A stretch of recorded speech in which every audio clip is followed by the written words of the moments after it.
and welcome to my channel. Today in this video I am going to tell you about passive of could. दोस्तों आज के इस video में मैं आपको बताने जा रही हूँ could का पैसिव। तो देखते हैं कैसे इनका यूज करना है। दोस्तों सबसे पहले आपको पैसिव समझने के लिए एक टिप समझना होगा ताकि आप अच्छे तरीके से पैसिव समझ सके। तो देखते हैं किस सिचुएशन में आप कुड का यूज एक्टिव में करते हो। जैसे मान लो दोस्तों सिचुएशन ए है इसका, जैसे मान लो कि आपके पास पास्ट टाइम में कोई काम करने के लिए एबिलिटी थी, कैपेसिटी थी, पावर थी। तो इस सिचुएशन में दोस्तों आप यूज करते हो कुड का, यानी कुड आपका शो करता है past capacity, past ability, past power. जैसे मैं कहूं कि जब मैं क्लास 10th में थी तो मैं उसे पीट सकती थी, यानी जब मैं क्लास 10th में थी तो मेरे पास वो पावर थी कि मैं उसे पीट सकती थी। जैसे मान लो यहाँ पे एक एक्टिव का सेंटेंस है, मैं उसे पीट सकता था, यानी पास्ट टाइम में मेरे पास वो पावर थी कि मैं उसे पीट सकता था। तो जरा आप बताना गाइस, इस सेंटेंस में आपका सब्जेक्ट है क्या? सब्जेक्ट है आई, और आई ही किसी काम को खुद एक्शन परफॉर्म कर सकता था पास्ट टाइम में, यानी सब्जेक्ट आपका आई है और सब्जेक्ट ही किसी काम को खुद एक्शन परफॉर्म कर सकता था पास्ट टाइम में। अब यहाँ पे पैसिव का सेंटेंस है, मुझे पीटा जा सकता था। इस सेंटेंस में जरा बताना सब्जेक्ट क्या है? सब्जेक्ट अभी भी है आई ही, लेकिन गाइस इस सेंटेंस में, पैसिव का सेंटेंस में आई किसी काम को खुद कर सकता था पास्ट टाइम में? नहीं, बल्कि सब्जेक्ट के साथ यानी आई के साथ पास्ट टाइम में कुछ हो सकता था। ऐसे समझो आप कि एक्टिव होता है कि सब्जेक्ट किसी काम को खुद एक्शन परफॉर्म करता है, और पैसिव में सब्जेक्ट किसी काम को खुद एक्शन परफॉर्म नहीं होता है बल्कि सब्जेक्ट के साथ ही कुछ होता है। तो ये हो गया गाइस आपका पैसिव।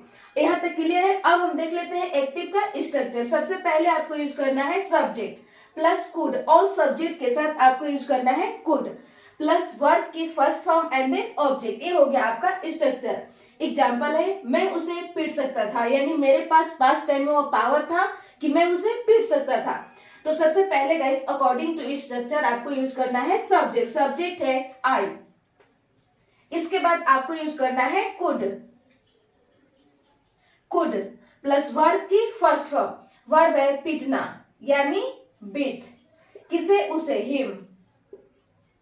मैं उसे पीट सकता था, आई कुड बीट हिम। अब हम देखते हैं पैसिव का सेंटेंस। सबसे पहले देख लेते हैं स्ट्रक्चर पैसिव का। सबसे पहले आपको यूज करना है सब्जेक्ट, लेकिन सब्जेक्ट आपका कैसा है? नॉन डूअर है। सब्जेक्ट आपका कोई एक्शन परफॉर्म नहीं करेगा, कोई एक्टिविटी नहीं करेगा, कोई कार्य नहीं करेगा, बल्कि सब्जेक्ट के साथ ही कुछ होगा, यानी सब्जेक्ट आपका रिसीव करेगा, सब्जेक्ट आपका रिसीवर होगा। इसके बाद आपको यूज करना है कुड बी प्लस वर्ब की थर्ड फॉर्म। पैसिव में गाइस हमेशा वर्ब का थर्ड फॉर्म का यूज किया जाता है। यदि आपको जरूरत पड़े तो जरूरत के अनुसार आप बाय लगाकर डूअर को दिखा सकते हो, यदि आपको जरूरत पड़ता है तो। देख लेते हैं एग्जाम्पल। एग्जाम्पल है, मुझे पीटा जा सकता था। तो सबसे पहले आपको यूज करना है सब्जेक्ट, लेकिन सब्जेक्ट आपका कैसा है? नॉन डूअर है, सब्जेक्ट आपका कोई काम नहीं करेगा।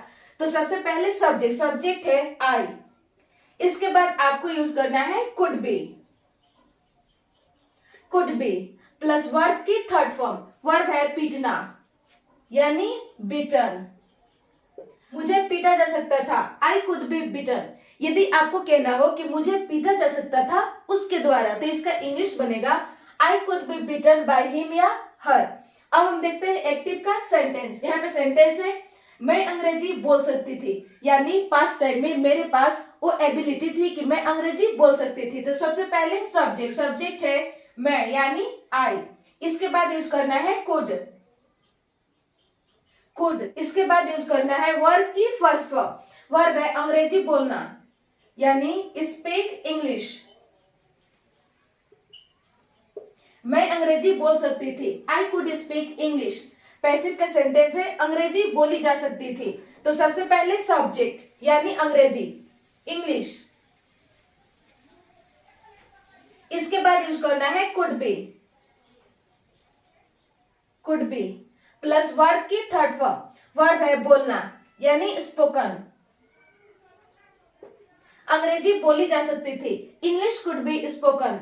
एक्टिव का सेंटेंस है, आप उसे आमंत्रित कर सकते थे पास्ट टाइम में। तो सबसे पहले यूज करना है सब्जेक्ट, सब्जेक्ट है आप, यानी यू। इसके बाद यूज करना है कुड प्लस वर्ब की फर्स्ट फॉर्म, वर्ब है आमंत्रित करना यानी इनवाइट। इसके बाद आपको यूज करना है ऑब्जेक्ट, उसे,